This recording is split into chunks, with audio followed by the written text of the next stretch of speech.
Halo teman-teman, pernah nggak sih kalian sudah pasang ban peredam seperti rock wool atau glass wool, tapi suara dari tetangga masih aja kedengeran? Kadang suara TV, kadang ketukan dari tembok sebelah, atau bahkan suara pintu dibanting dari ruangan lain. Ayo, pernah nggak? Nah, kalau itu yang kamu alami, mungkin kamu bukan salah pilih material, tapi salah pahami jenis suara yang harusnya diatasi. Nah, teman-teman, di video ini kita akan bahas tuntas kenapa peredaman suara bisa gagal, jenis-jenis suara dalam bangunan, dan juga solusi teknis yang sesuai untuk masing-masing jenis suara. Yuk, simak videonya ya. Secara umum, suara yang masuk ke dalam bangunan itu bisa dibagi menjadi dua jenis suara utama. Yang pertama, airborne noise, yaitu suara yang merambat lewat udara. Contohnya, suara orang yang lagi ngomong, suara TV, musik, suara kipas angin, atau AC. Yang kedua, impact noise atau structure-borne noise. Ini adalah suara yang muncul karena benturan atau getaran pada struktur bangunan. Apa nih misalnya? Yaitu suara ketukan pada tembok, atau kursi yang lagi diseret, atau juga langkah kaki dari lantai atas. Dan juga pintu yang dibanting ya kalau pas lagi buru-buru. Dua jenis suara ini berbeda cara merambatnya loh. Dan karena itu juga berbeda cara penanganannya.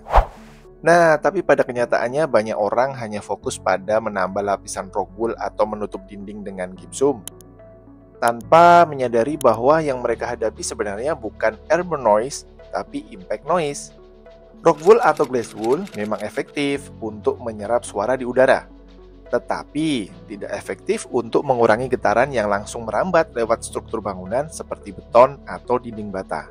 Kalau suara yang masuk berasal dari ketukan, hentakan, atau getaran, maka solusi kita juga harus lebih spesifik ya.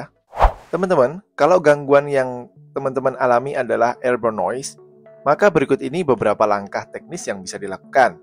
Yang pertama, coba teman-teman gunakan partisi berlapis, seperti dinding gypsum yang dibuat 2 lapis yang diisi rock wool di dalamnya.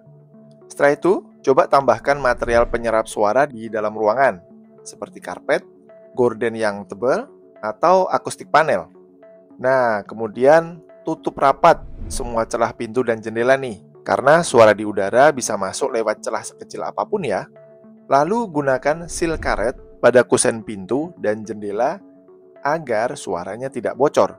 Dengan beberapa cara ini, suara dari luar yang merambat lewat udara bisa sangat-sangat dikurangi. Jadi, gibahan tetangga nggak dengeran. Nah, teman-teman, kalau masalahnya adalah getaran seperti suara ketukan atau pintu dibanting waktu lagi ada yang marah nih, maka solusinya akan berbeda. Yang perlu dilakukan adalah memutus jalur rambat getaran. Mau tahu caranya? Yang pertama, buat dinding mengambang atau floating wall. Ini bisa dibuat dengan cara buat rangka baru yang tidak menempel langsung ke tembok utama. Lalu masukkan material penyerap seperti rock wool. Setelah itu tutup dengan 2 lapis gypsum. Nah, kalau memungkinkan, tambahkan decoupling clip atau rubber pad antara rangka dan struktur untuk mencegah rambatan getaran. Cara yang kedua, buat lantai mengambang atau floating floor.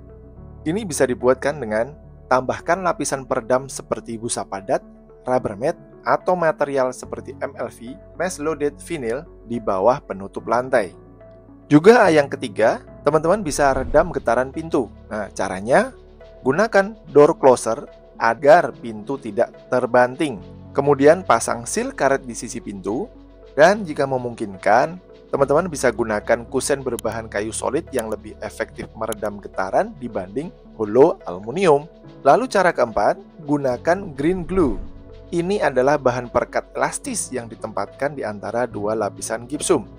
Nah, fungsinya ini mengubah getaran mekanis menjadi panas, sehingga sangat efektif mengurangi suara impact dari getaran itu. Semua cara ini bertujuan untuk mengisolasi struktur ruangan dari sumber getaran. Pasti ada juga yang masih gagal ya. Nah, beberapa kesalahan paling umum yang sering terjadi adalah: yang pertama, hanya menambah gypsum tanpa membuat partisinya terpisah. Hati-hati ya. Yang kedua, biasanya rangka partisi menempel langsung ke dinding utama tanpa ada jeda. Nah, ini juga masih gagal. Lalu, kesalahan yang berikutnya biasanya nih, tidak menutup celah di pintu dan jendela. Jadi, masih ada suara yang bocor masuk lewat celah-celah tersebut. Atau ada juga yang tidak mengidentifikasi jenis suara dengan benar. Jadi, akhirnya salah penanganan deh.